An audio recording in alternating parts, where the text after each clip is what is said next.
Әнші Жеңіс Ысқақова көпшілікке күйеуін көрсетті. Өнер иесі жолдасымен бірге мерекелік іс-шараға қатысқан деп жазады Стан-kz ақпарат агенттігі. Ысқақова күйеуімен бірге қызыл кілеммен жүріп өтіп, көпшіліктің назарын аударды. Желі қолданушылары әншінің жолдасын алғаш көргендерін айтып, жылы тілектерін жаудырды. Әдемі жұп, сымбатты күйеу, жарасып тұрсыздар бақытты отбасы еталуына. Жолдасы жас көрінеді екен, сымбатты кісі екен жолдасы. Күйеуіңізді бірінші рет көріп тұрмыз. Күйеуіңіз жас екен, қандай әдемісіздер деп тамсанды желі қолданушылары.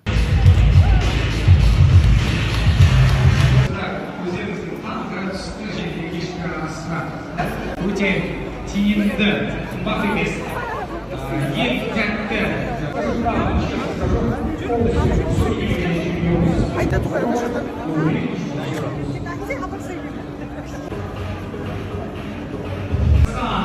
Жеңіс Ысқақова Смужаның топтасы.